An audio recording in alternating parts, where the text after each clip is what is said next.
Assalamualaikum warahmatullahi wabarakatuh. Apa kabar sahabat Al-Fatah yang dimuliakan Allah? Semoga kita dalam keadaan sehat, dilimpahkan rezekinya dan diberikan keberkahan dunia dan akhirat. Amin ya robbal alamin.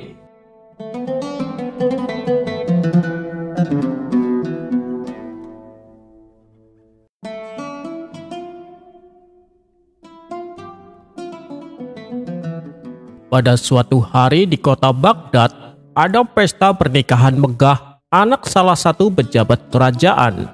Undangan hanya diberikan kepada orang-orang penting dan terpandang saja. Abu Nawas yang mendengar kabar tentang pesta besar itu pun langsung penasaran. Bukan karena makanan, ya meskipun itu salah satu alasannya, tapi karena ia merasa ingin menguji orang-orang yang merasa tinggi hati. Akhirnya, Abu Nawas pun berdandan rapi dan berjalan menuju lokasi pesta. Namun di depan gerbang, penjaga menghentikannya. "Maaf tuan, hanya yang membawa undangan yang boleh masuk," kata penjaga. "Oh, tentu, aku memang tidak membawa undangan, tapi aku punya 1000 alasan kenapa aku harus masuk," jawab Abu Nawas dengan tenang. "1000 alasan ya?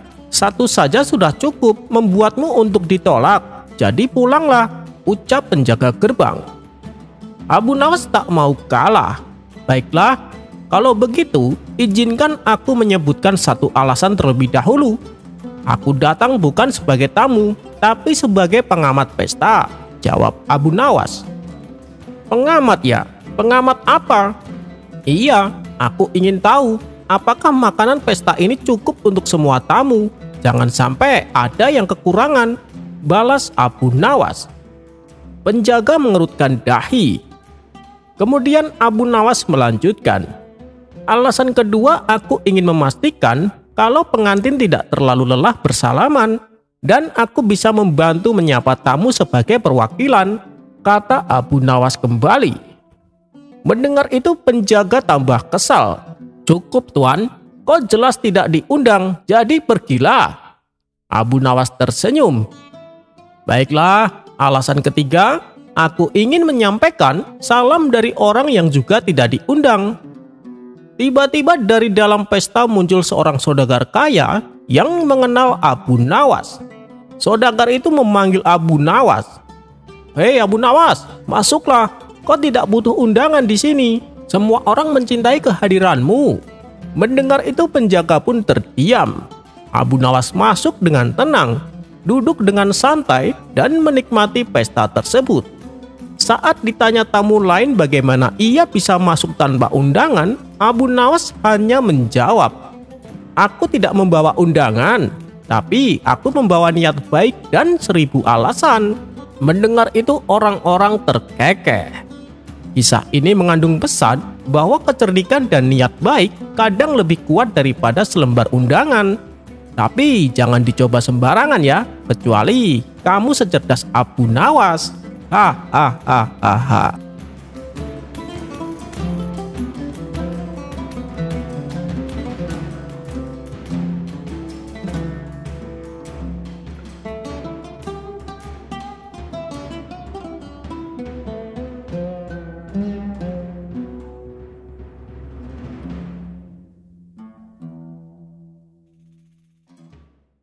Suatu hari Baginda Raja dan para menteri sedang membahas suatu rencana untuk mengerjai Abu Nawas kembali.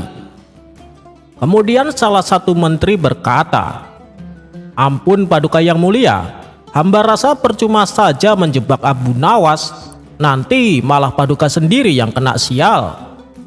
Baginda Raja lalu bertanya, "Menurutmu harus dengan cara apa?" "Usir saja dia dari Baghdad dan jangan pernah diperbolehkan pulang," jawab sang menteri. "Bukankah dulu aku sudah mengusir dia? Dan dengan kecerdikannya ia bisa kembali pulang ke kampung halaman," ujar Baginda Raja. "Kalau dulu itu kan Paduka memberi syarat kepadanya, boleh pulang asalkan jangan berjalan kaki, tidak boleh merangkak, dan tidak boleh mengendarai hewan. Syaratnya itu justru dimanfaatkan olehnya Paduka." Kali ini usir dia saja tanpa syarat-syaratan. Jangan beri celah untuk menggunakan kecerdikannya. Kita lihat apakah dia mampu menghadapi masalah ini, tutur sang menteri. Rupanya saran tersebut disambut baik oleh Baginda Raja. Maka pada keesokan paginya dipanggillah Abu Nawas ke istana. "Wahai Abu Nawas, kau tahu kenapa kau dipanggil ke sini?" tanya Baginda Raja. "Ampun Paduka yang mulia, hamba sungguh tidak tahu," jawab Abu Nawas. "Kau telah berbuat kesalahan Abu Nawas," kata Baginda Raja. "Kesalahan? Kesalahan apa Paduka yang mulia?" tanya Abu Nawas keheranan.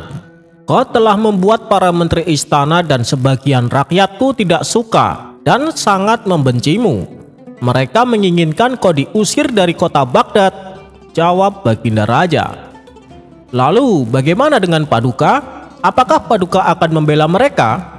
tanya Abu Nawas kembali. "Ya, tentu saja, mereka adalah menteri setiaku. Kalau aku tidak mengusirmu, mereka yang akan meninggalkan kota ini.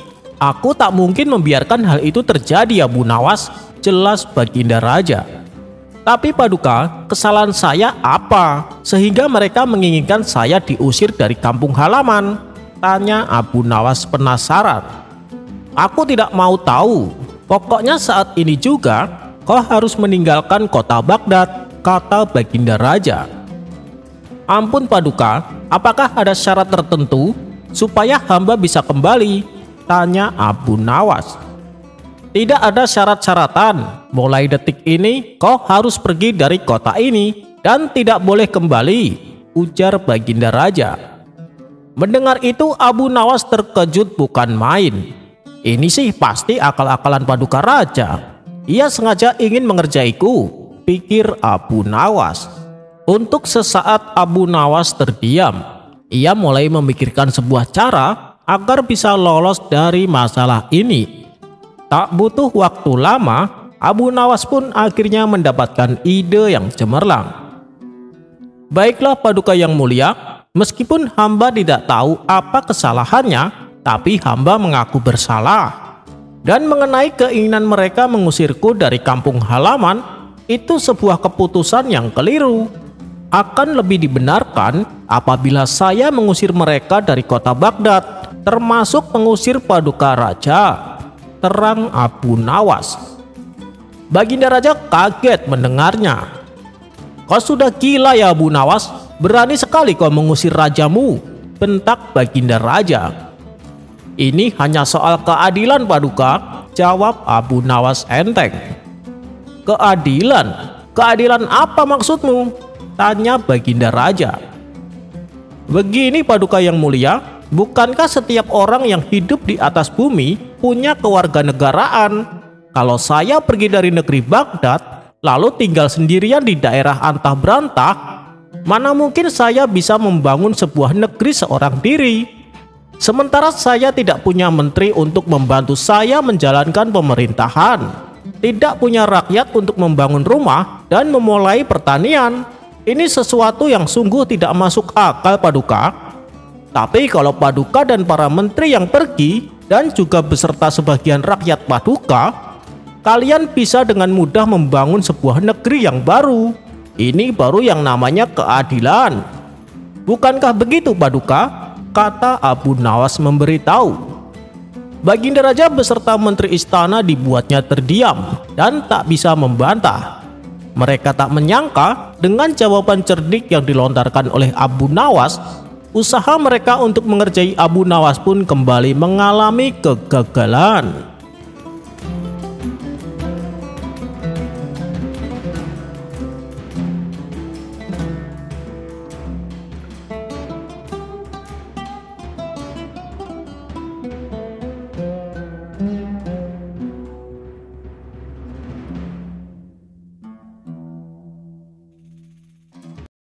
Abu Nawas terlalu sering mengerjai banyak orang. Bahkan Baginda Raja sendiri tak luput dari keusilan Abu Nawas. Berulang kali sang raja ingin membalaskan dendam, namun selalu gagal. Yang ada malah sang raja sendiri yang kena batunya. Namun sepandai-pandainya tupai melompat, pasti akan jatuh juga. Itulah perumpamaan yang pas disematkan kepada Abu Nawas. Karena kali ini Abu Nawas yang kena apes dikelabui komplotan penipu. Akibatnya Abu Nawas kena semprot kemarahan istrinya. Ibarat sudah jatuh malah tertimpa tangga. Kejadian ini berawal ketika Abu Nawas disuruh oleh sang istri untuk menjual keledainya. Berangkatlah Abu Nawas menuju ke pasar. Di tengah perjalanan, Abu Nawas diperhatikan oleh 4 kawanan penipu. Mereka tidak tahu kalau orang tua yang membawa keledai adalah Abu Nawas. Begitu juga dengan Abu Nawas, tidak mengenal mereka sebagai komplotan penipu. Mereka lalu menyusun siasat untuk menipu Abu Nawas. Datanglah penipu pertama menghampiri Abu Nawas dengan mengaku sebagai juragan kambing. "Apakah Tuan hendak menjual kambingnya?" tanya penipu pertama. "Iya, tapi ini bukan kambing," balas Abu Nawas. "Loh, kalau bukan kambing, lalu itu hewan apa?" tanya penipu pertama dengan heran. "Ini adalah hewan keledai," tegas Abu Nawas. "Kalau kau anggap itu adalah keledai, silahkan jual aja sendiri ke pasar dan tanya harganya," ujar si penipu sambil tertawa dan berlalu meninggalkan Abu Nawas. Abu Nawas nampaknya belum terpengaruh dengan ucapan penipu pertama. Untuk meyakinkan bahwa hewan yang dibawanya adalah keledai, Abu Nawas menaikinya dan melanjutkan perjalanan menuju pasar. Belum sampai ke pasar, Abu Nawas kemudian dihampiri penipu kedua. "Dasar orang tua stres, hewan kambing kok ditunggangi," ucap penipu kedua. Abu Nawas kaget mendengarnya. Ia pun membalas omongan penipu kedua. "Apakah Tuan buta? Ini kan keledai," gerutu Abu Nawas. "Kalau ini kambing, mana mungkin aku menungganginya," balas Abu Nawas melanjutkan. Penipu kedua pura-pura tertawa mendengar jawaban Abu Nawas. Orang stres kalau diberitahu bukannya terima kasih tapi malah nyolot, ucap penipu kedua sambil berlalu meninggalkan Abu Nawas. Abu Nawas masih belum terpengaruh dengan upaya penipu kedua. Ia tetap melanjutkan perjalanannya menuju ke pasar. Kemudian datanglah penipu ketiga menghampiri Abu Nawas. "Baru kali ini lihat ada kambing yang begitu kuat," ucap penipu ketiga kepada Abu Nawas. "Apa maksudmu?" tanya Abu Nawas heran. "Kambing Anda ini bisa kuat berjalan, padahal engkau menaikinya," jawab penipu ketiga dan berlalu meninggalkan Abu Nawas. Pikiran Abu Nawas mulai goyah. "Ini kambing atau keledai?" tanya Abu Nawas dalam hati. Karena sudah 3 orang yang ia jumpai, mereka semua mengatakan bahwa hewan yang dibawanya adalah kambing. Abu Nawas pun mulai timbul keraguan.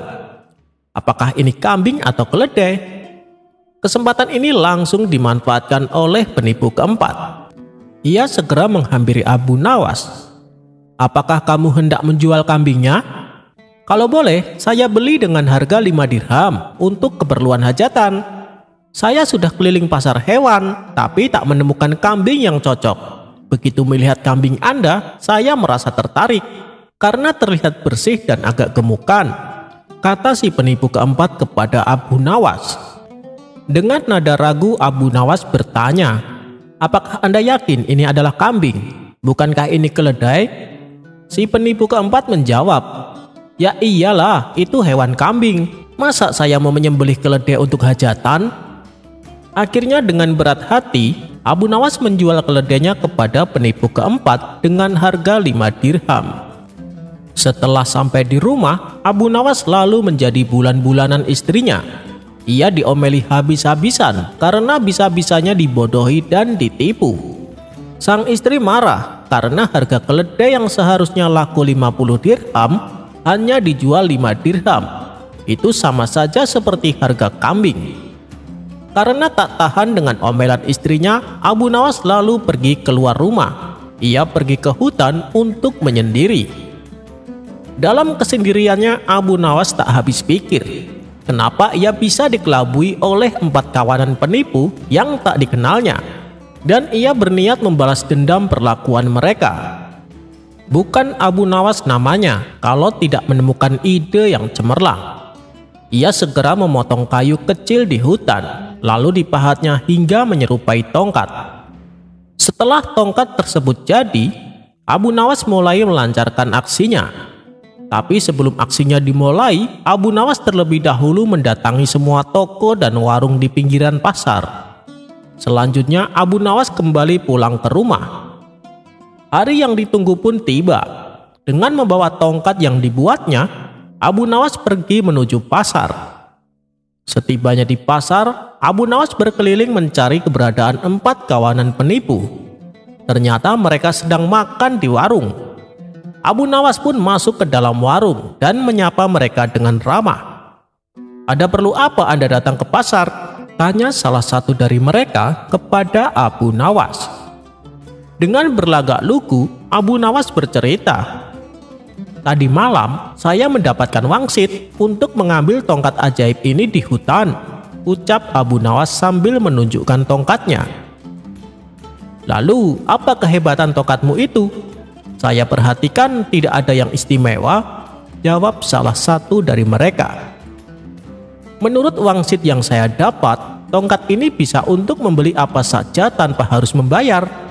Caranya dengan menghentakkan tongkat ini ke tanah. Saya sendiri kurang yakin, makanya saya hendak mencobanya," ujar Abu Nawas. Setelah Abu Nawas dan kawanan penipu selesai makan, Abu Nawas berkata, "Kalian semua berdirilah di sampingku, saya ingin menguji tongkat ajaib ini." Ia pun lalu menghentakkan tongkatnya ke lantai.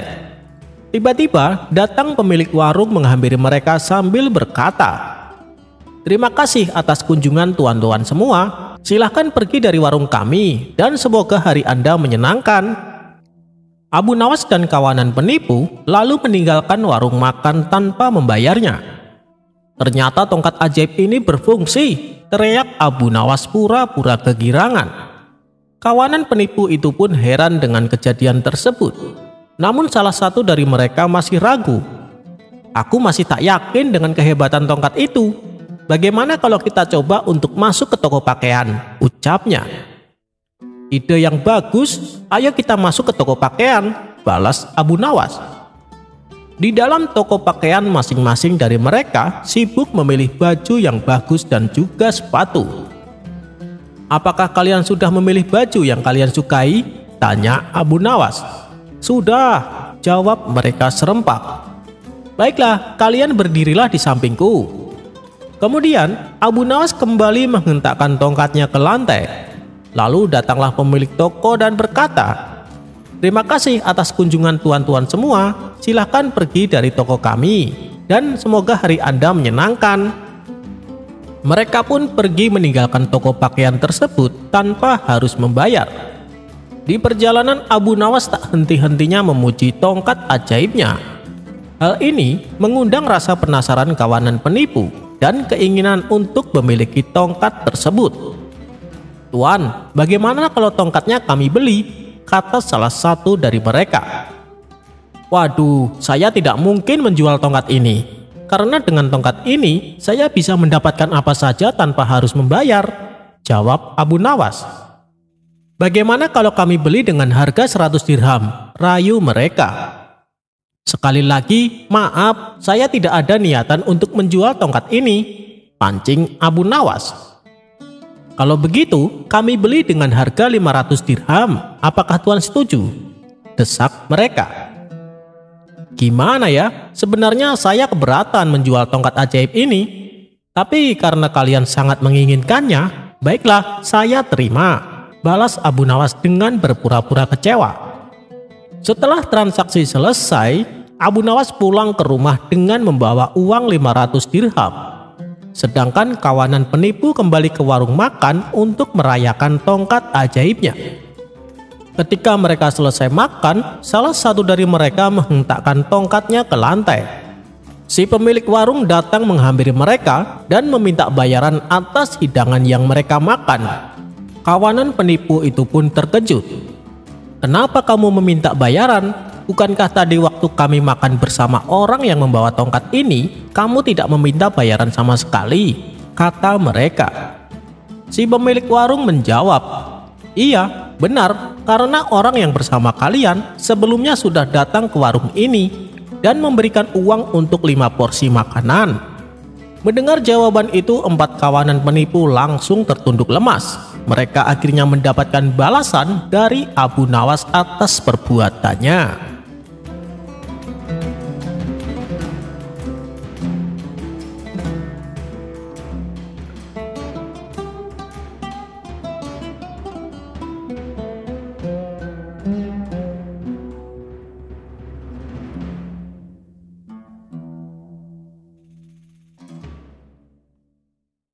Awal mula Abu Nawas takut dengan sang istri.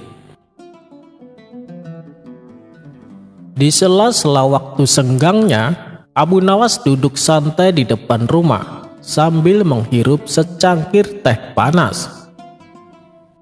Tak lama kemudian lewatlah kawan Abu Nawas yang bernama Tuan Hamid. "Hei Tuan Hamid, mampirlah sebentar," sapa Abu Nawas. "Maaf, saya lagi buru-buru," balas Tuan Hamid. Pada keesokan harinya, Tuan Hamid kembali berjalan melewati rumah Abu Nawas. Kali ini ia menerima ajakan Abu Nawas untuk duduk bersamanya. "Mukamu kenapa kelihatan kesal begitu?" tanya Abu Nawas. "Aku tidak habis pikir Abu Nawas dengan perilaku istriku. Dia maunya menang sendiri," tutur Tuan Hamid. "Oh, jadi kemarin kamu tidak mau mampir karena sedang disuruh istrimu?" tanya Abu Nawas. "Iya, kalau aku telat sebentar saja, dia langsung ngomel-ngomel. Itu membuatku tidak tahan Abu Nawas," balas Tuan Hamid. "Ya sudah, namanya saja wanita, maunya menang sendiri," ujar Abu Nawas. "Kamu beruntung Abu Nawas punya istri yang penurut," timpal Tuan Hamid. "Kata siapa? Istriku bahkan lebih galak daripada istrimu," saut Abu Nawas.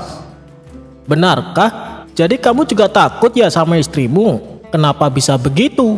Kamu kan terkenal orang yang cerdik," tanya Tuan Hamid. Abu Nawas pun lalu menceritakan awal mula ia takut dengan istrinya. "Dulu, waktu kami masih pengantin baru, kami jalan-jalan menuju pasar. Di tengah perjalanan, istriku melihat kucing yang bulunya sangat indah. Lalu, oleh istriku, kucing tersebut dipegang dan digendongnya. Padahal aku sudah memberitahu kalau kucing itu galak dan suka mencakar. Tapi istriku tak menghiraukannya. Akibatnya tangan istriku kena cakar. Bukannya teriak kesakitan, istriku malah tersenyum dan berkata, 1.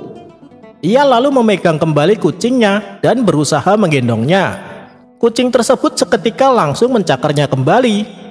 Tangan istriku pun berdarah, tapi ia tetap tersenyum dan berkata, 2. Untuk ketiga kalinya, istriku mencoba memegang dan menggendongnya. Kucing itu pun kembali mencakarnya, dan istriku kembali berkata, 3. Setelah itu, ia segera mengambil tali dan mengikat leher si kucing, sampai kucing tersebut mati. Melihat hal demikian, spontan aku membentaknya, 'Hei istriku, kau gila ya?' Sambil tersenyum, istriku menatapku dan berkata, 1. Lalu, aku kembali bertanya kepadanya, 'Istriku, kucing itu kan tidak bersalah, kenapa kau membunuhnya?' Untuk kedua kalinya, istriku menatapku sambil tersenyum dan berkata, 2. Sejak saat itulah aku tidak pernah lagi membantah perkataannya, apalagi sampai membentaknya. Takutnya kejadian yang dialami si kucing juga akan menimpa padaku, tutur Abu Nawas. Spontan Tuan Hamid tertawa terpingkal-pingkal mendengar cerita Abu Nawas.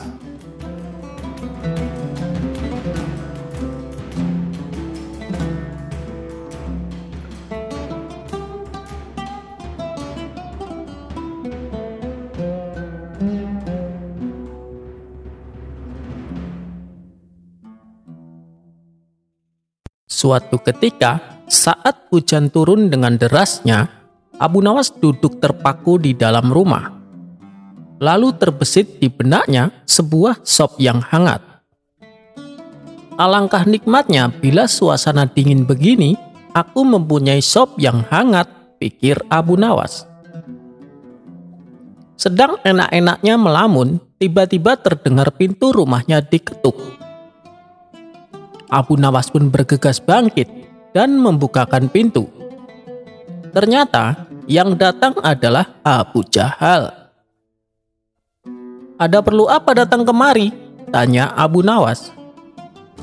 Dengan sedikit malu-malu, Abu Jahal menjawab, "Aku ingin bertanya sesuatu padamu," ujar Abu Jahal. "Oh, silahkan, masuklah, di luar sedang hujan," ajak Abu Nawas.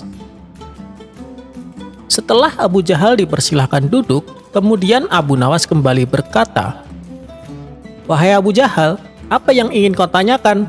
tanya Abu Nawas. "Begini Abu Nawas, suasana hari ini sangat dingin, ditambah dengan turunnya hujan. Tentu akan nikmat sekali bila memakan sop hangat. Kalau boleh, aku memintanya sepiring," pinta Abu Jahal. Mendengar hal itu, Abu Nawas terkejut. Ya Allah, ternyata Abu Jahal bisa mencium isi pikiranku.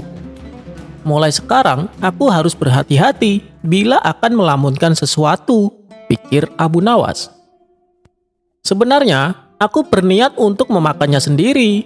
Tapi, berhubung kamu sudah mengetahuinya, mau tidak mau, aku harus membagikannya kepadamu, ucap Abu Nawas.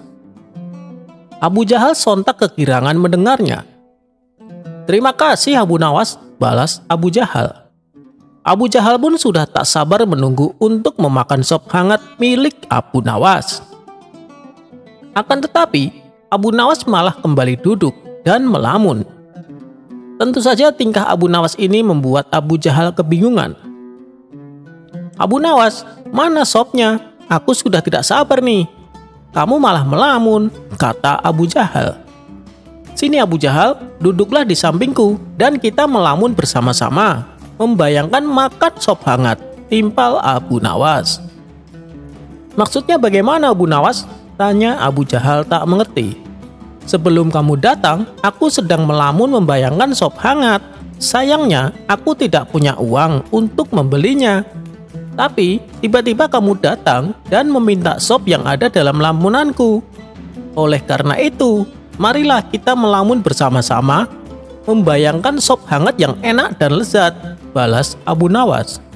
Mendengar ucapan Abu Nawas, Abu Jahal langsung ngelayar pergi meninggalkan rumah Abu Nawas.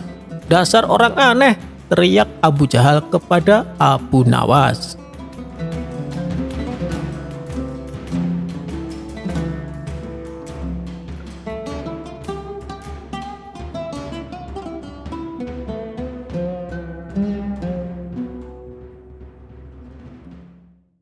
Dikisahkan ketika Abu Nawas jalan-jalan di pasar, ia melihat ada seorang darwis yang sedang berbelanja.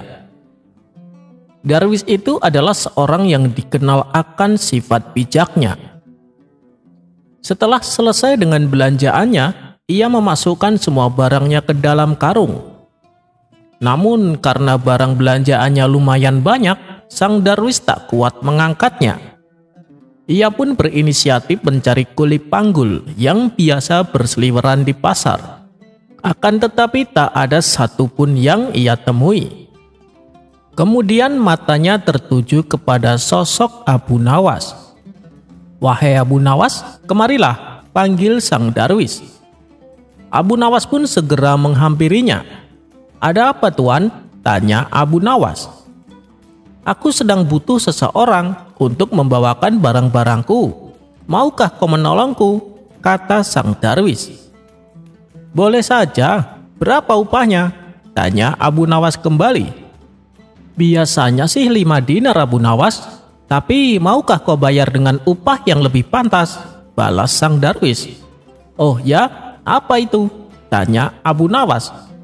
3 buah nasihat yang berharga," jawab sang darwis. Mendengar itu Abu Nawas sejenak terdiam. Uang dapat kuperoleh kapan saja, tapi kalau nasihat yang berharga tidak mudah untuk didapatkan. Apalagi yang berkata adalah orang bijak seperti dia. Pasti akan sangat bermanfaat nih, pikir Abu Nawas. Akhirnya Abu Nawas pun menyetujuinya. Baiklah tuan, aku bersedia. Kalau boleh tahu, apa isi barang belanjaanmu? Tanya Abu Nawas. Isinya beberapa piring dan gelas, jadi kau harus hati-hati membawanya, jawab sang darwis. Setelah itu Abu Nawas segera memikul karung barang belanjaannya. Karena jaraknya lumayan jauh, mereka berdua harus beristirahat selama 3 kali berturut-turut. Pada istirahat pertama, Abu Nawas memanfaatkan untuk meminta nasihat kepada sang darwis. Tuan, apa nasihat yang pertama? Tanya Abu Nawas.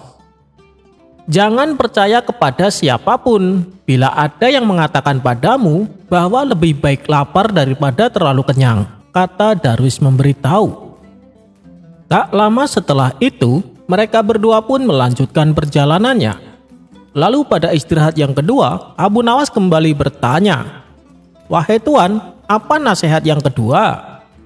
Sang darwis membalas, "Jangan percaya kepada siapapun bila ada yang mengatakan padamu bahwa lebih baik berjalan kaki daripada mengendarai kuda." Mendengar itu Abu Nawas mengerenyitkan dahi. Nasihat macam apa itu? Semua orang juga tahu. Oh, mungkin dia sengaja sedang menguji kesabaranku. Kalau aku mau bersabar, pasti akan berbuah keindahan. Nanti di nasihat yang ketiga, dia pasti akan memberikan nasihat yang sesungguhnya, pikir Abu Nawas. Akhirnya waktu yang ditunggu pun tiba. Ketika mereka istirahat yang ketiga kalinya, Abu Nawas sudah tak sabar untuk mendengarnya. "Wahai tuan, nasihat yang ketiga bagaimana?" tanya Abu Nawas. Sang darwis pun menjawab, "Jangan percaya kepada siapapun bila ada yang mengatakan padamu bahwa hati manusia itu kuat bagaikan karang. Justru hati manusia itu lemah dan rentan. Apabila hati manusia terlukai, maka mustahil akan kembali seperti semula. Seperti halnya gelas dan piring yang kau bawa. Apabila jatuh dan pecah, maka mustahil untuk mengembalikannya seperti semula. Oh iya, aku tambahkan satu nasihat lagi untukmu sebagai hadiah atas kepatuhanmu terhadapku. Jangan pernah percaya kepada siapapun bila ada yang mengatakan bahwa seorang darwis lebih bodoh darimu." Mendengar itu Abu Nawas seketika langsung emosi. "Kurang ajar, aku telah dikerjai sama darwis ini," gerutu Abu Nawas. Akan tetapi dia berusaha menahan amarahnya. Abu Nawas pun berpura-pura terkesima dengan semua nasihat yang didengarnya. "Sungguh luar biasa, nasihat Tuan sangat berguna dan mengubah pola pikir saya," puji Abu Nawas. "Tapi ada satu nasihat yang masih saya ragukan kebenarannya," kata Abu Nawas melanjutkan. "Yang mana? Saya kira semua nasihat yang kuberikan padamu tak ada yang perlu diragukan lagi. Tapi kalau kau ingin membuktikannya, silahkan saja. Kau tak yakin bahwa makan terlalu kenyang lebih baik daripada menahan lapar? Atau kau juga tak yakin bahwa mengendarai kuda lebih baik daripada berjalan kaki?" tanya sang darwis. Bukan itu," jawab Abu Nawas. Tiba-tiba Abu Nawas membanting karung yang berisi belanjaan milik sang darwis. Seketika gelas dan piring yang ada dalam karung tersebut menjadi pecah berantakan. "Hei, Abu Nawas, apa yang kau lakukan?" bentak sang darwis. "Aku hanya ingin memastikan apakah gelas dan piring yang pecah bisa kembali seperti semula," ujar Abu Nawas. "Tapi kenapa kau harus membantingnya?" tanya sang darwis emosi. "Loh, bukannya tadi kau mempersilahkan aku untuk membuktikan nasihatmu? Adapun perumpamaan gelas dan piring adalah nasihatmu yang ketiga," jelas Abu Nawas.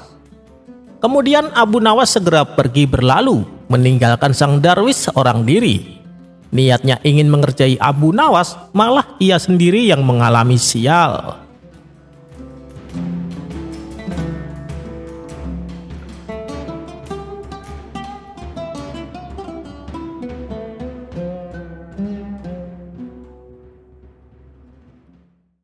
Dikisahkan, suatu ketika Abu Nawas dan sahabatnya ini melancong ke negeri seberang. Di sana mereka menghabiskan waktunya dengan mengunjungi tempat-tempat wisata. Di sini pemandangannya indah-indah sekali ya, uji Abu Nawas. Benar, aku juga merasa betah di tempat ini, sahut sahabatnya. Ayo kita cari tempat wisata lain, pasti ada yang lebih indah, ajak Abu Nawas. Mereka berdua pun melanjutkan perjalanan mencari tempat wisata lain. Tak lama kemudian, langkah mereka terhenti di depan sebuah taman yang indah. Namun, ketika mereka hendak memasukinya, ternyata taman tersebut bukan untuk umum, melainkan hanya diperuntukkan bagi keluarga kerajaan. Sayang sekali, padahal aku sangat penasaran. Pasti di dalamnya sangat indah, ucap sahabatnya. Kenapa mesti risau? Kita masuk saja secara diam-diam. Toh tamannya tidak ada yang jaga ini, ujar Abu Nawas. Ajakan Abu Nawas ini disambut gembira oleh sahabatnya.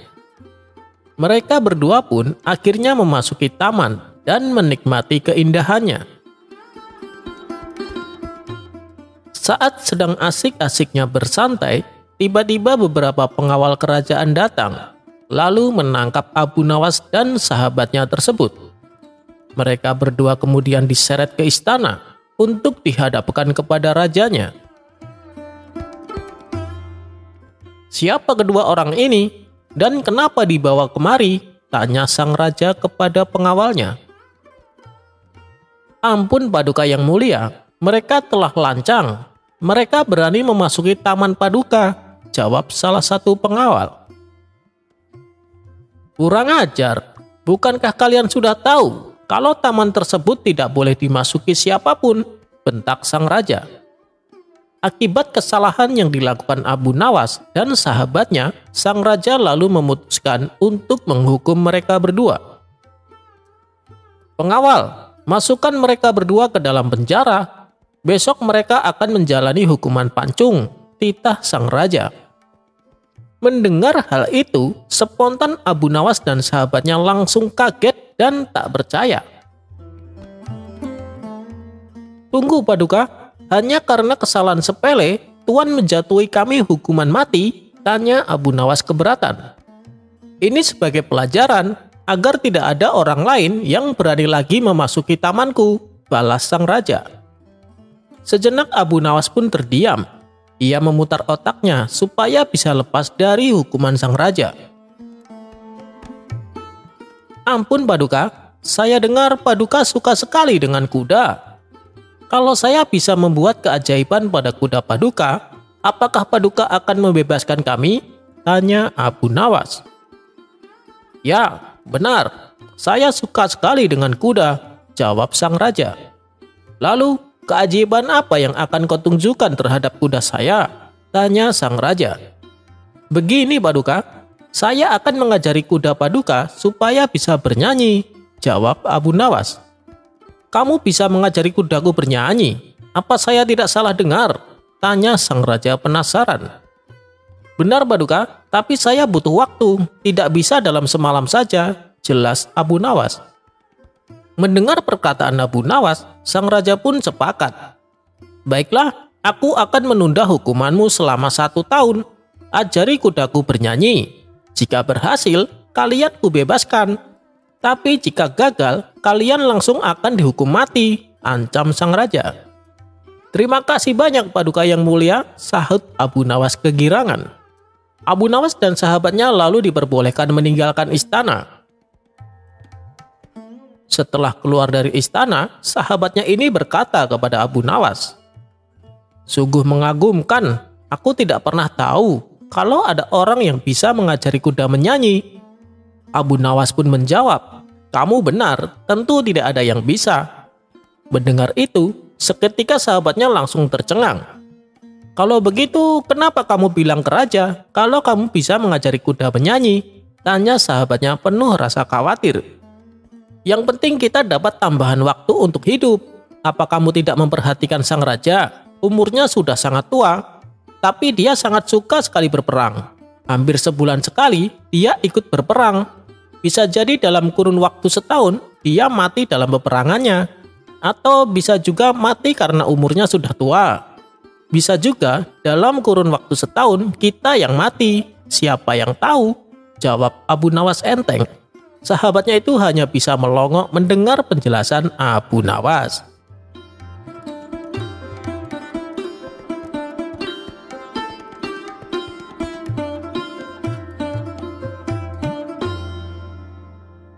Karena seringnya membongkar kasus penipuan, membuat komandan prajurit mendapat penghargaan dari Baginda Raja.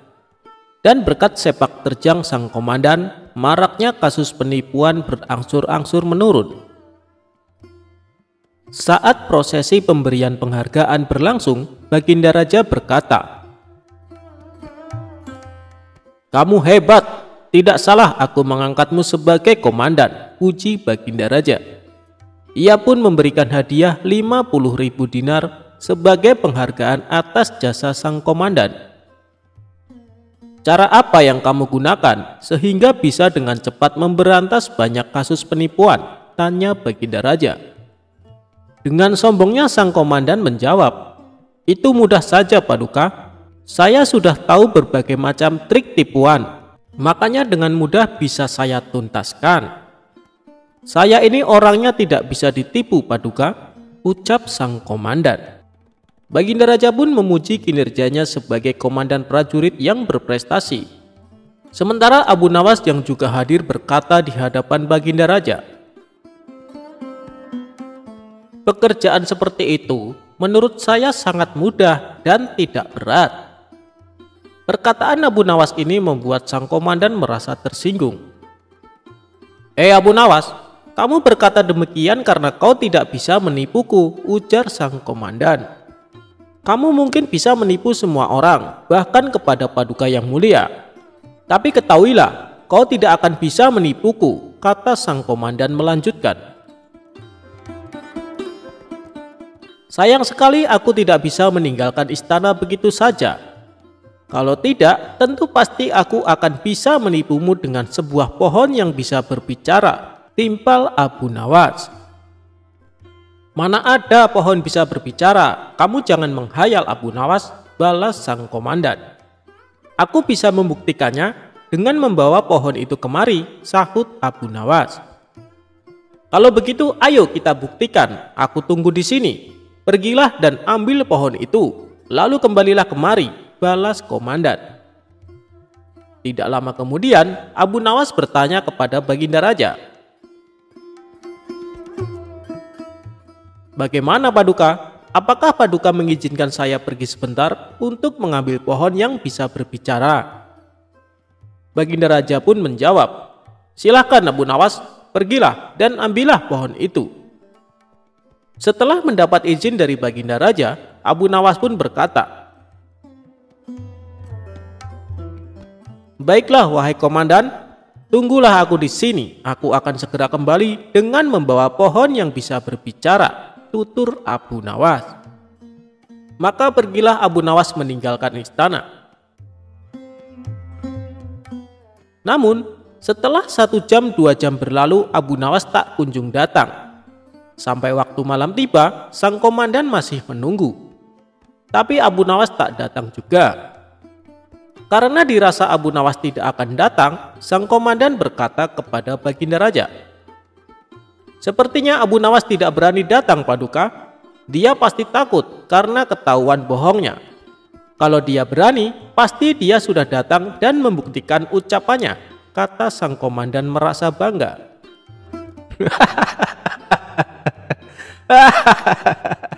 Baginda Raja justru tertawa mendengar pengakuan komandan istana. "Ampun Paduka yang mulia, kenapa Paduka malah tertawa?" tanya sang komandan merasa heran. "Abu Nawas tidak datang bukan karena takut ketahuan berbohong, tapi justru telah berhasil menipumu," balas Baginda Raja sambil tertawa. "Maksud Paduka?" tanya sang komandan tak mengerti. Kamu menunggu di sini sampai larut malam, padahal Abu Nawas tidak akan datang. Bukankah itu berarti Abu Nawas telah berhasil menipumu?" tutur Baginda Raja. Seketika sang komandan mulai menyadari. Ia pun merasa malu karena telah menyombongkan dirinya. "Ini baru pertama kali orang gila telah memperdayaiku," gerutu sang komandan. Tawa Baginda Raja pun kembali pecah. Ia tak henti-hentinya tertawa sambil memegangi perutnya.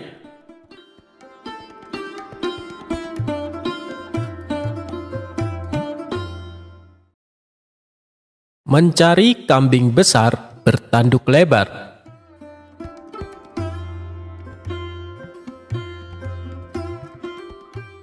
Abu Nawas cerdas sekali, bisa memberi solusi atas kesusahan Baginda Raja. Berawal suatu malam, Raja tidak bisa tidur. Matanya belum bisa diajak istirahat. Maklum saja, pikirannya sedang tidak tenang. Gara-garanya, seorang pemuda membawa masalah pelik pada siang hari sebelumnya. Masalahnya muncul ketika siang itu seorang pemuda datang ke kota Baghdad menghadap Baginda Raja, raja yang adil, arif dan bijaksana. Ketika raja sedang duduk di balairung bersama beberapa orang menteri. "Hei anak muda, engkau berasal dari mana?" tanya Baginda kepada pemuda tersebut. "Ya tuanku Syah Alam," jawab sang pemuda. "Ampun beribu ampun, adapun hamba ini berasal dari negeri Kopiah." "Apa maksudmu datang kemari? Ingin berdagang?" tanya Baginda Raja lagi. "Ya tuanku, hamba datang kemari ingin mengadukan nasib hamba," jawab si saudagar. "Katakan maksudmu supaya bisa kudengar," perintah Baginda Raja. Saudagar kaya ini bercerita telah bertahun-tahun berumah tangga namun tidak kunjung punya momongan. Allah Subhanahu wa Ta'ala belum menakdirkan dirinya memiliki anak. Maka ia berkata kepada istrinya untuk bernazar kepada Allah Subhanahu wa Ta'ala. Jika diberi anak laki-laki, akan memotong kambing yang besar dan lebar tanduknya sejengkal. Kemudian dagingnya disedekahkan kepada fakir miskin. Keinginan itu ternyata dikabulkan Allah Subhanahu wa Ta'ala. Istrinya pun hamil dan melahirkan bayi laki-laki yang sehat walafiat. Kemudian sang saudagar menyuruh beberapa orang untuk mencari kambing besar yang bertanduk selebar jengkal. Dengan pesan, beli saja kambing itu berapapun harganya, tidak usah ditawar lagi. Ternyata usaha tersebut gagal total. Sulit memperoleh kambing dengan lebar tanduk sejengkal. Kambing yang ada paling-paling selebar 3-4 jari. Akibatnya, saudagar itu merasa kesulitan. Tidur pun tidak nyenyak. Terpikir olehnya untuk mengganti nazarnya tersebut dengan 10 ekor kambing sekaligus. Yang penting kan kambing, bukan hewan lain. Namun, rencana tersebut akan dikonsultasikan dulu dengan beberapa orang penghulu di negeri itu. Ia telah mengadu kepada seorang penghulu. Pas kebetulan saat itu datang di rumah penghulu sedang banyak orang. Rupanya ada pertemuan para penghulu seluruh negeri. "Apa maksud kedatangan Anda kemari?" tanya penghulu yang tertua. "Ya Tuan Kadi, hamba mempunyai nazar yang sulit dipecahkan." Lalu ia menguraikan kendala yang dihadapi dan rencana penggantiannya. Ternyata para kadi itu tidak berani memberikan rekomendasi untuk mengganti nazar. Mereka bahkan menyuruh saudagar tersebut terus mencari kambing bertanduk sejengkal, dimanapun dan kemanapun sesuai nazar semula.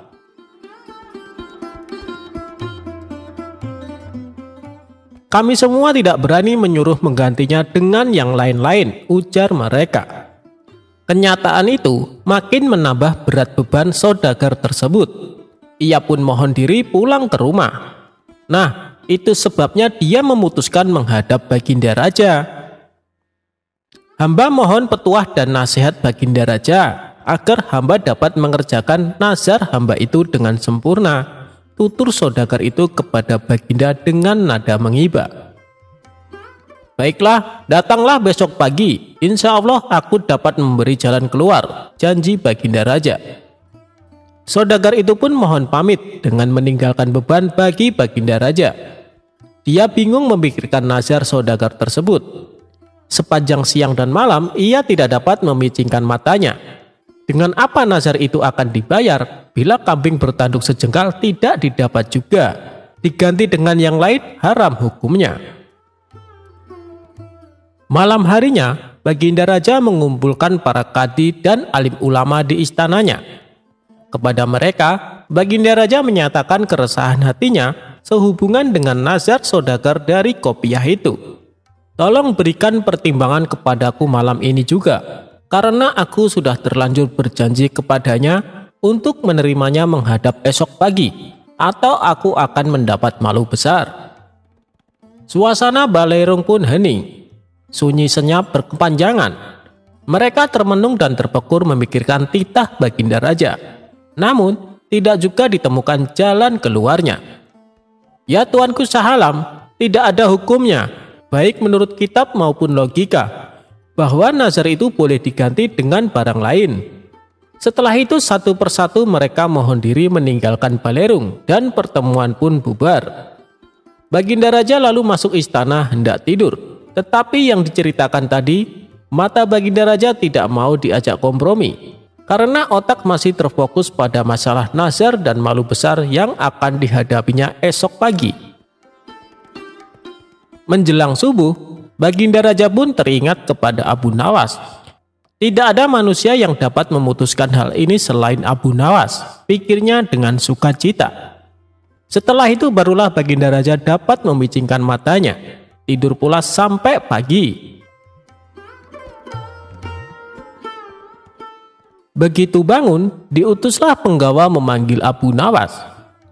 Setelah Abu Nawas tiba di hadapannya, Baginda Raja pun mengutarakan perihal nazar saudagar dari negeri Qopiyah itu dan semua usaha yang sudah ditempuhnya, serta malu besar yang akan didapatnya sebentar lagi.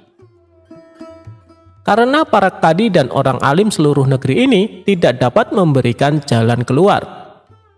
Apalagi sebentar lagi saudagar dari negeri Qopiyah tersebut akan menghadap ke istana. Apa pendapatmu tentang hal itu?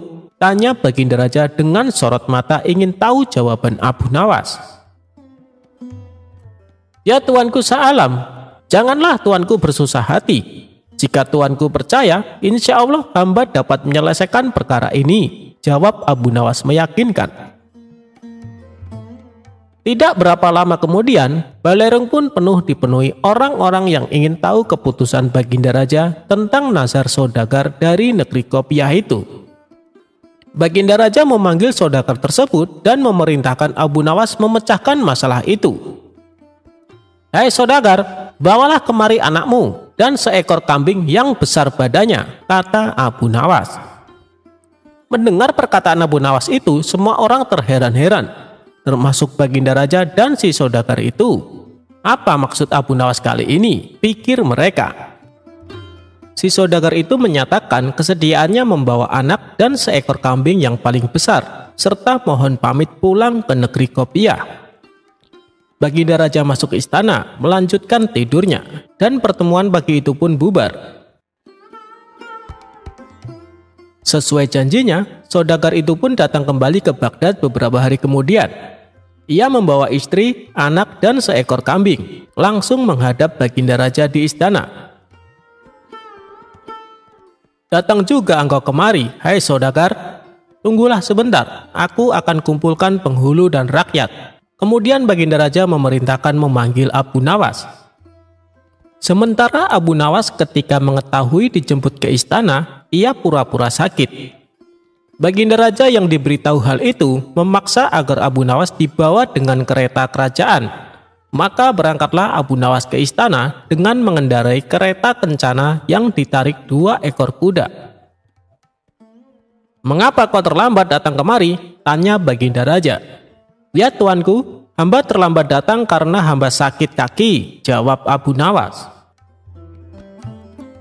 Hai Abu Nawas, saat ini telah datang kemari saudagar itu bersama istri, anak dan seekor kambing yang besar badannya. Coba selesaikan masalah ini dengan baik. Baiklah, akan hamba selesaikan masalah ini. Bukan main senang hati Baginda Raja mendengar jawaban itu. Abu Nawas menarik kambing dan anak saudagar itu. Jari tangan kiri anak tersebut dijengkalkan ke tanduk kambing dan ternyata sama panjangnya.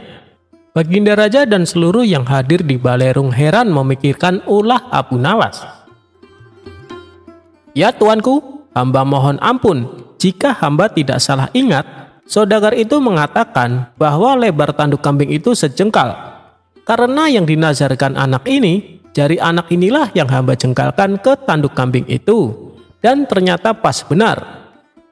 Jadi kambing ini boleh disembelih untuk membayar nazar. Itulah pendapat hamba. Jika salah, hamba serahkan keputusannya kepada Baginda Raja dan semua orang yang hadir di sini. Pendapat Abu Nawas aku kira benar, kata Baginda Raja dengan sangat meyakinkan. Bukan main senang hati saudagar itu, karena dapat membayar lunas nazarnya, maka diberikanlah hadiah kepada Abu Nawas berupa uang 100 dirham. Kemudian ia mohon pamit kepada Baginda Raja dan pulang ke negerinya.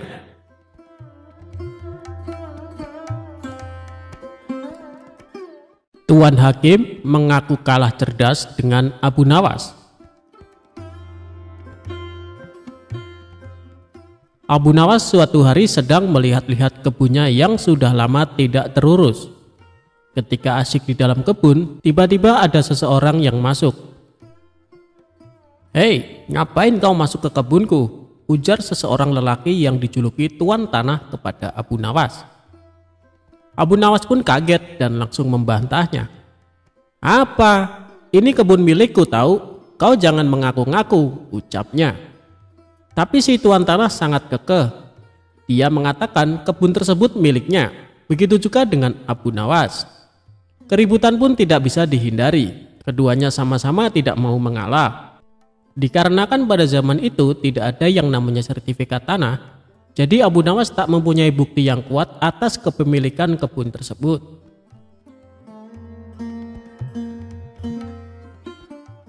Tidak ada jalan lain bagi Abu Nawas kecuali melapor kepada Baginda Raja. "Ayo kita adukan masalah ini kepada Baginda Raja," ucap Abu Nawas. Tantangan tersebut tidak membuat si Tuan Tanah mundur. Ia tetap meladeni permintaan Abu Nawas. Keduanya pun pergi ke istana untuk menghadap Baginda Raja.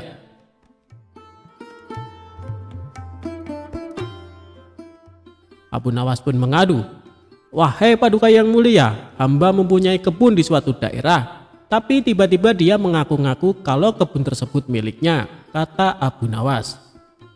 "Ini masalah rumit Abu Nawas. Supaya masalahnya bisa diputus secara adil, maka meski ditangani hakim yang bijaksana," ujar Baginda Raja angkat tangan. "Saya setuju Baginda Raja," balas Abu Nawas. Tapi yang menjadi persoalannya adalah siapa yang bisa menjadi hakimnya, sebab ini bukan perkara mudah. Biasanya kalau ada urusan ruwet seperti ini, Abu Nawaslah solusinya. Tapi kini justru dia sendiri yang mempunyai perkara. Jadi harus dicari hakim yang selevel dengan Abu Nawas untuk menangani kasus ini. Baginda Raja akhirnya mendapat hakim yang paling baik reputasinya di kota Baghdad. Hakim ini terkenal cerdas dan berwibawa. Orang-orang yang perkaranya ditangani olehnya selalu puas dengan hasil keputusannya. Baginda Raja yakin hakim ini pasti akan memutuskan perkara dengan seadil-adilnya. Maka pada hari yang sudah ditentukan, sidang pun dilakukan di salah satu ruang istana. Dalam sidang itu, selain pihak yang bersengketa, hadir juga Baginda Raja. Rupanya ingin tahu siapa sesungguhnya yang mengaku-ngaku dan menjadi biang kerok masalah ini. Baginda Raja yakin kalau klaim Abu Nawas atas kebunnya tidak mengada-ngada. Tetapi sangat sulit bagi dirinya untuk begitu saja memenangkan Abu Nawas sebelum sidang dimulai.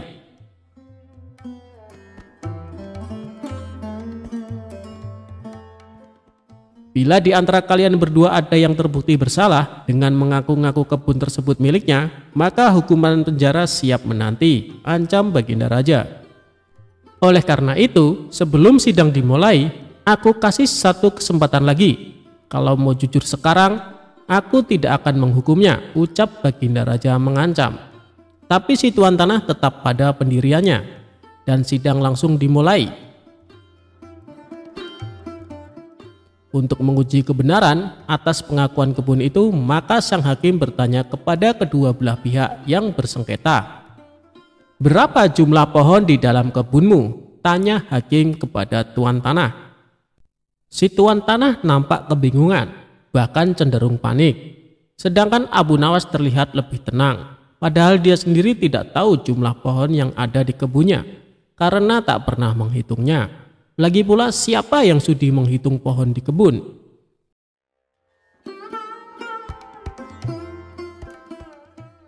Setelah terdiam agak lama, hakim kembali berkata kepada si tuan tanah, "Bagaimana mungkin Anda mengaku kebun tersebut milik Anda, sementara tidak mengetahui jumlah pohonnya?" Si tuan tanah hanya menunduk dalam-dalam. Ia tampaknya grogi berat. Melihat tuan tanah ini, hakim dan Baginda Raja makin yakin kalau si tuan tanahlah yang berbohong.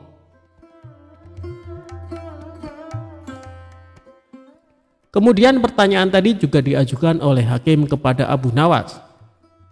"Sekarang giliranmu, Abu Nawas. Berapa jumlah pohon yang ada di kebunmu?" tanya sang hakim. "Sebelum hamba menjawabnya, bolehkah hamba bertanya kepada tuan hakim?" ucap Abu Nawas. "Silahkan Abu Nawas," jawab hakim. "Berapa lama Anda menempati rumah Anda?" tanya Abu Nawas. "Kira-kira sejak beberapa tahun yang lalu." "Memangnya kenapa Abu Nawas?" tanya balik tuan hakim keheranan. "Tidak, hamba cuma mau bertanya, berapa jumlah genting yang ada di rumah Anda?" tanya Abu Nawas lagi. Hakim tersebut langsung gelagapan dengan pertanyaan Abu Nawas. Ia tidak bisa menjawabnya. Lalu sang hakim mengumumkan keputusan persidangan kali ini. "Kebenaran ada di pihak Abu Nawas, dan kau tuan tanah karena telah berbohong maka akan dihukum penjara," ujar sang hakim lalu mengetok palu dan persidangan selesai. Bisa ditebak wajah pucat tuan tanah itu saat dirinya diseret ke penjara. Hakim yang terkenal adil dan bijaksana itu mengakui terkadang kecerdasan dan kejeniusan bisa patah oleh argumen. "Saya belum pernah kalah kecuali dengan kau Abu Nawas," pungkas sang hakim mengakui kehebatan Abu Nawas.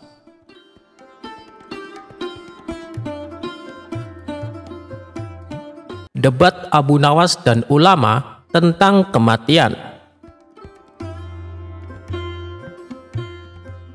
Dikisahkan ada seorang tokoh sufi yang terkenal dengan kealimannya.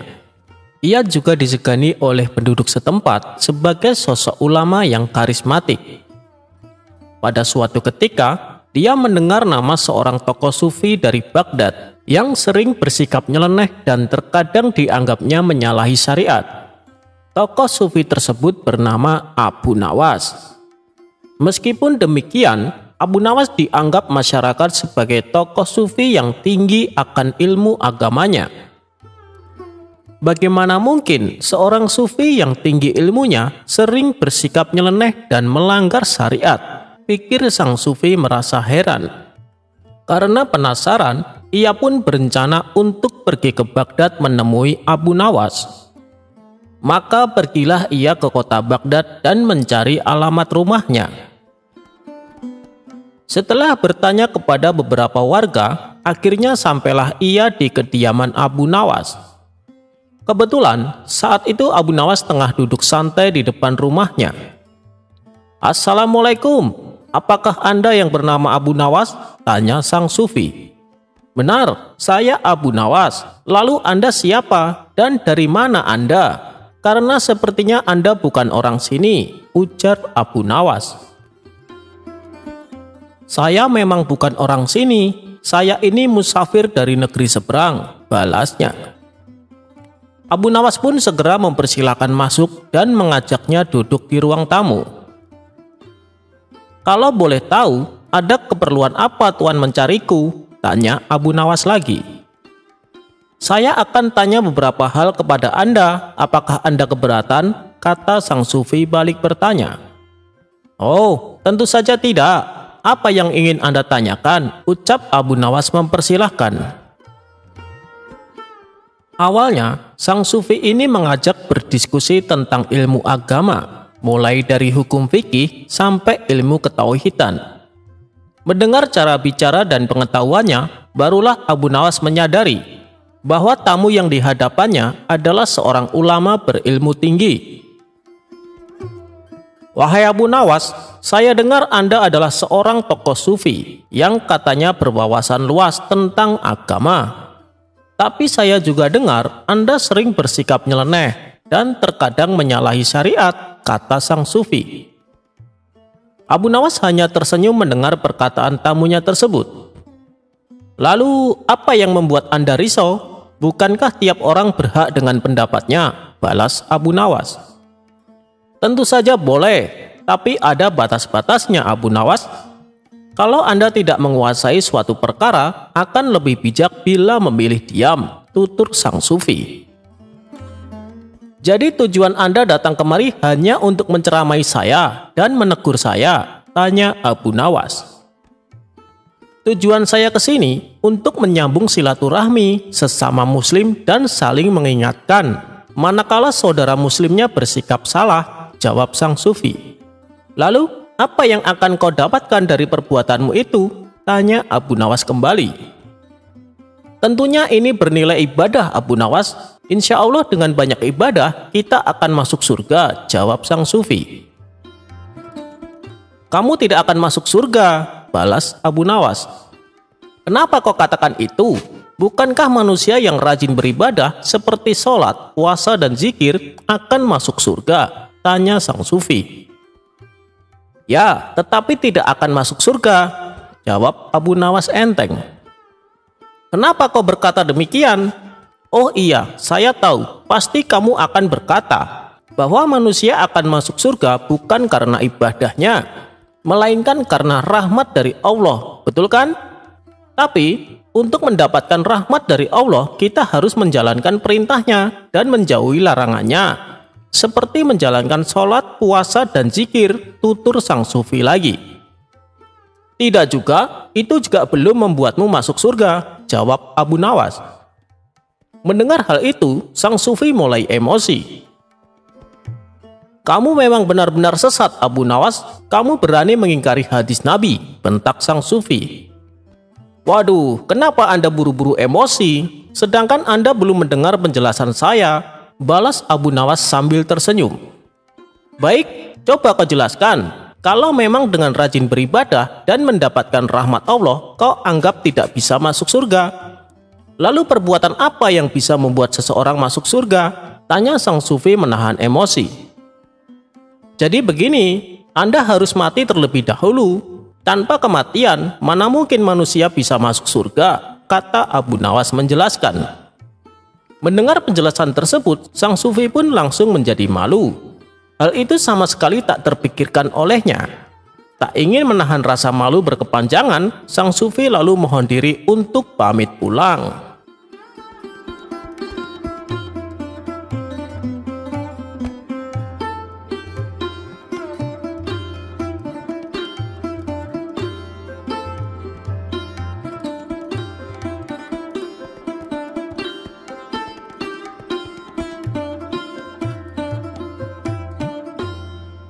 Kecerdikan Abu Nawas menangkap pencuri burung.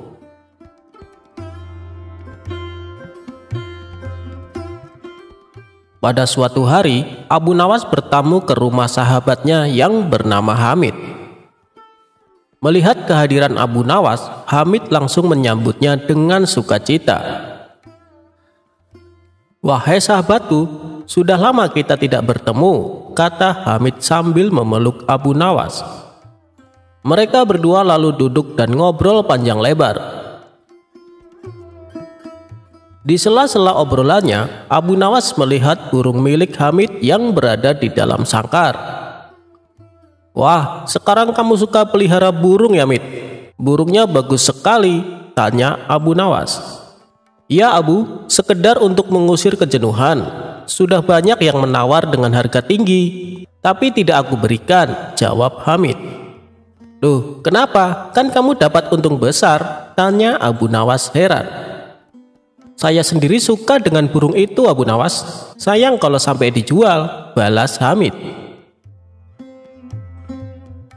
Setelah waktu menjelang sore, Abu Nawas pun pamit pulang kepada sahabatnya.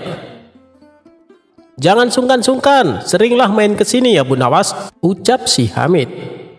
Insya Allah sahabatku, balas Abu Nawas. Beberapa hari kemudian, burung si Hamid hilang dicuri.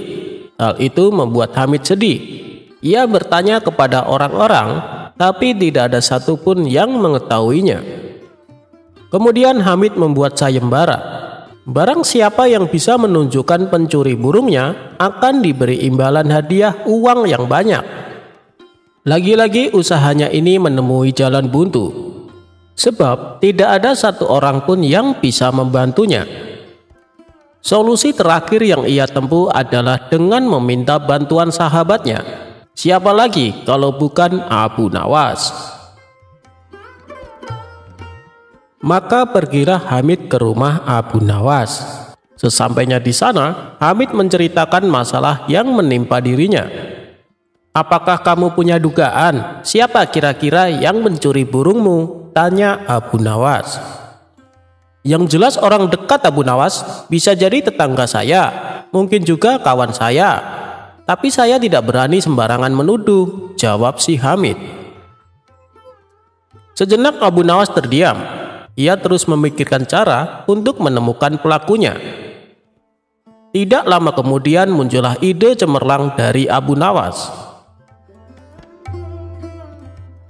Aku punya ide, undang semua orang-orang terdekatmu, ajak mereka makan siang di rumahmu, perintah Abu Nawas.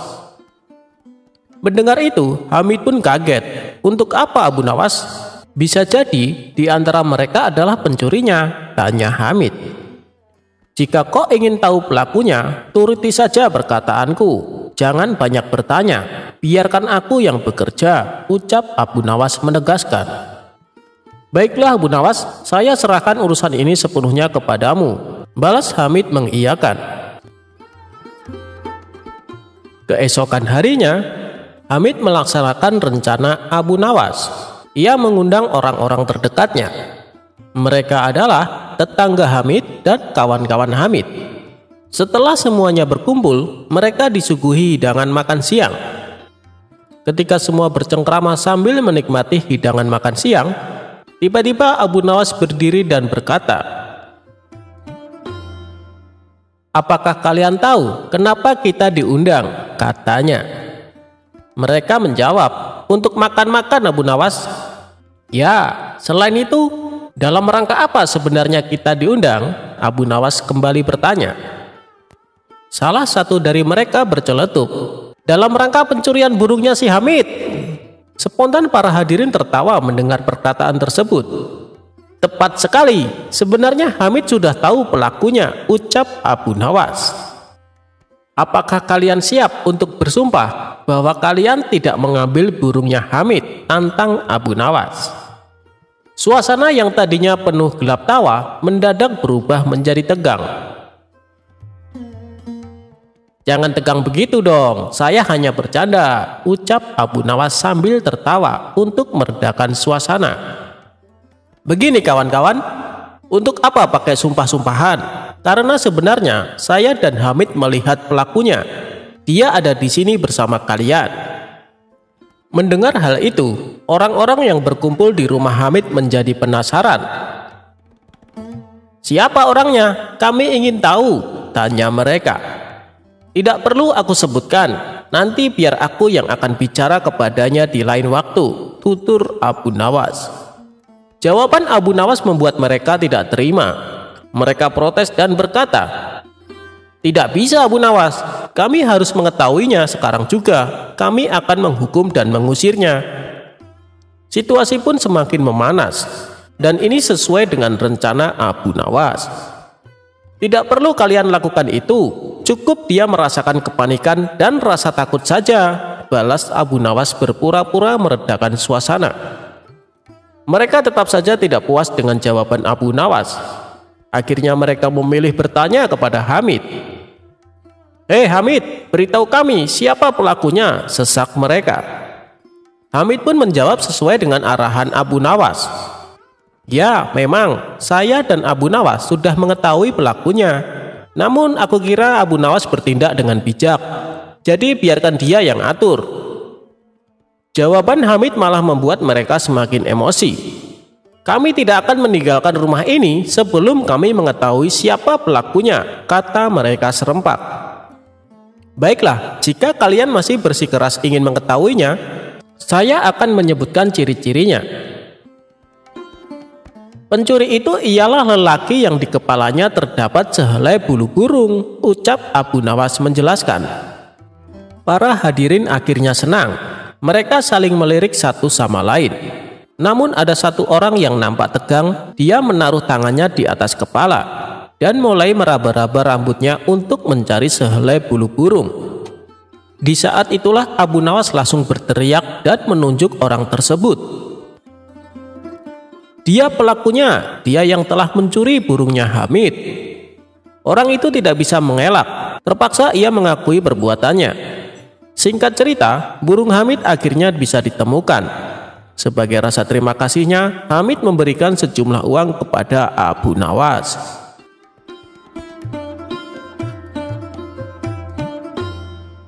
Abu Nawas mampu membutakan dan menyembuhkan mata wanita yang pengaruhi istrinya. Abu Nawas merupakan tokoh sufi sekaligus pujangga Arab terkenal yang hidup di zaman Baginda Raja Harun. Bukan hanya itu, Abu Nawas juga dikenal seorang yang cerdas dan cerdik serta berperangai baik. Sehingga tidak heran kalau Baginda Raja kagum padanya. Bukan hanya itu, Abu Nawas juga merupakan sosok yang bijak dalam menyelesaikan permasalahan yang dihadapinya. Dikisahkan di kehidupan rumah tangga Abu Nawas terbilang cukup sederhana. Sedangkan jika Abu Nawas ingin kaya, ia bisa saja mewujudkannya karena hubungan Abu Nawas dengan Baginda Raja cukup dekat. Sudah berulang kali Baginda Raja menawarkan jabatan di istana dengan gaji yang lumayan besar. Namun Abu Nawas selalu menolaknya. Abu Nawas lebih memilih menjadi masyarakat biasa dengan kehidupan yang sederhana. Saking sederhananya, tidak ada barang mewah yang terdapat di dalam rumah Abu Nawas. Meski demikian, Abu Nawas selalu bersyukur dengan apa yang dimilikinya. Kesederhanaannya ini ia terapkan juga kepada istri dan anak-anaknya. Bukan hanya itu, Abu Nawas juga selalu mendidik keluarganya dengan ajaran agama. Sehingga keluarga Abu Nawas terkenal di masyarakat sebagai keluarga yang religius. Dalam keseharian di dalam rumah saja, Abu Nawas menerapkan kebiasaan baik dan sesuai tuntunan agama. Kebiasaan tersebut adalah ketika Abu Nawas akan masuk rumah, ia selalu mengucapkan salam. Dan setelah masuk ke dalam rumah, ia pun tak lupa mengucapkan Alhamdulillah.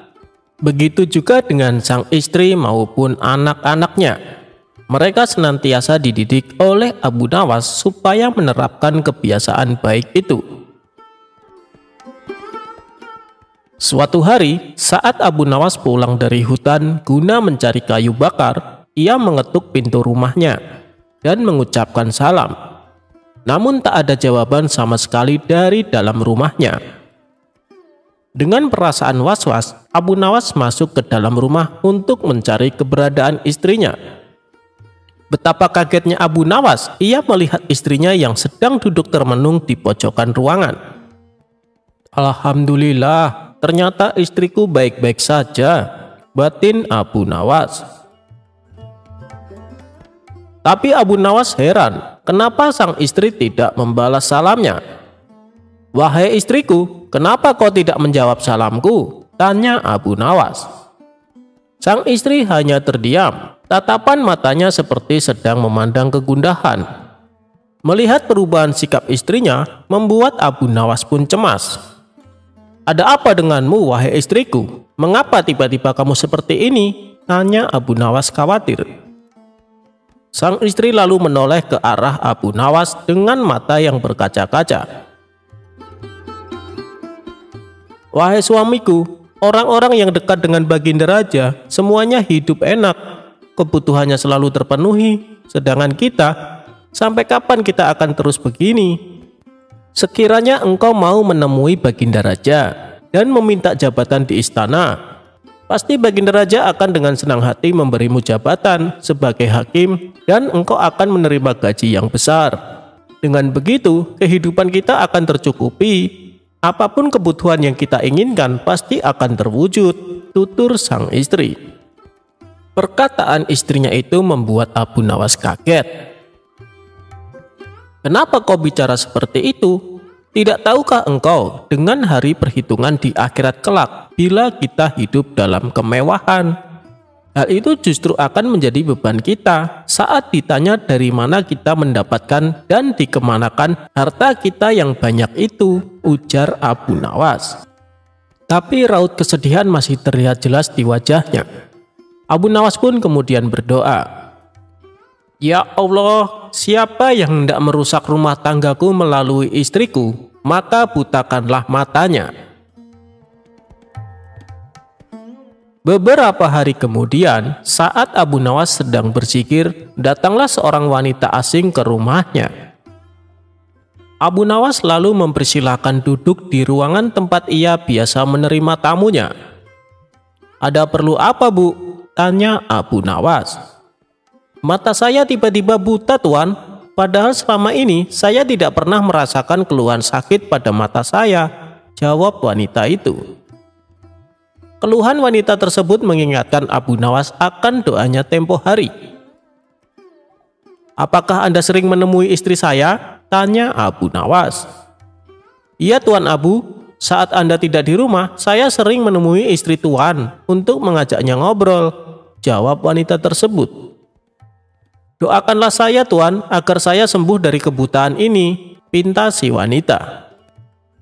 "Saya akan mendoakan untuk kesembuhan matamu, tapi setelah itu saya minta kepadamu untuk tidak lagi mencampuri urusan rumah tanggaku. Jangan kau hasut istriku supaya hidup dalam kemewahan," tegas Abu Nawas. Si wanita itu pun kaget mendengarnya. Ia tak menyangka Abu Nawas mengetahuinya. "Maafkan saya, Tuan. Memang beberapa hari ini saya sering membujuk istri Tuan agar dia meminta kepada Tuan bersedia menjadi hakim istana," balas wanita tersebut. "Perbuatanmu saya maafkan, tapi jangan keulangi lagi," kata Abu Nawas menasehati. Kemudian Abu Nawas mendoakan si wanita agar disembuhkan dari penyakit kebutaan. Beberapa hari kemudian wanita itu dapat kembali melihat seperti sedia kala. Dan ia tak lagi berani mempengaruhi istri Abu Nawas.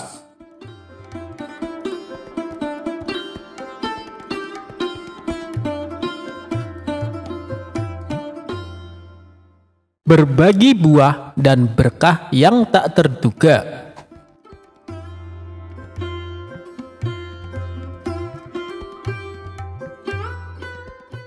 Suatu hari, Abu Nawas pergi ke pasar untuk membeli beberapa barang kebutuhan sehari-hari. Saat ia sedang berjalan-jalan di pasar, tiba-tiba ia melihat seorang penjual buah yang tengah sibuk mengatur buah-buahnya dengan rapi. Abu Nawas yang iseng pun mendekati penjual buah tersebut dan bertanya, "Pak penjual, bolehkah saya mencoba buah ini sebelum membelinya?" Penjual buah dengan ramah menjawab, "Tentu saja, Pak, silahkan mencoba." Abu Nawas pun mengambil satu buah apel dari tumpukan buah dan memakannya dengan lahap. Setelah beberapa saat, ia mencicipi buah pir, lalu buah anggur, dan seterusnya. Ia terus mencoba buah-buahan tersebut tanpa berniat membelinya. Melihat tingkah Abu Nawas yang mencicipi buah tanpa berniat membeli, penjual buah tersebut mulai kesal. Ia berkata dengan sedikit kesal, "Maaf Pak, Anda sudah mencicipi hampir semua buah yang saya punya. Boleh saya tahu apakah niat Anda membeli buah atau hanya mencoba-coba saja?" Abu Nawas yang cerdik dengan santai menjawab, "Oh, maaf Pak, sebenarnya saya sedang mencari buah yang paling enak untuk diberikan kepada istri saya. Saya ingin memastikan bahwa buah yang saya beli benar-benar lezat sehingga istri saya senang. Tapi sepertinya semua buah yang Bapak jual sangat enak, saya bingung memilihnya." Penjual buah awalnya kesal, tetapi kemudian ia tersenyum mengerti. Ia berkata, "Baiklah Pak, jika begitu saya akan memberikan harga spesial untuk Anda." Abu Nawas pun tertawa sambil berkata, "Terima kasih Pak, ternyata mencicipi buah-buah ini memberikan manfaat yang baik. Sekarang saya tahu bahwa semuanya enak." Keduanya tertawa bersama. Dan akhirnya Abu Nawas membeli beberapa buah dari penjual tersebut. Ia pulang dengan senang hati, membawa buah-buah lezat untuk istri tercintanya. Setelah berbelanja, Abu Nawas istirahat sejenak. Abu Nawas duduk di bawah pohon di pinggir jalan. Tiba-tiba datanglah seorang pengemis tunawisma yang kelaparan. Melihat keadaan pengemis tersebut, Abu Nawas merasa iba. Tanpa pikir panjang, Abu Nawas memutuskan untuk berbagi buah-buah yang baru saja ia beli kepada pengemis itu. Ia memberikan beberapa buah apel, pir, dan anggur kepada pengemis tersebut dengan senyum ramah.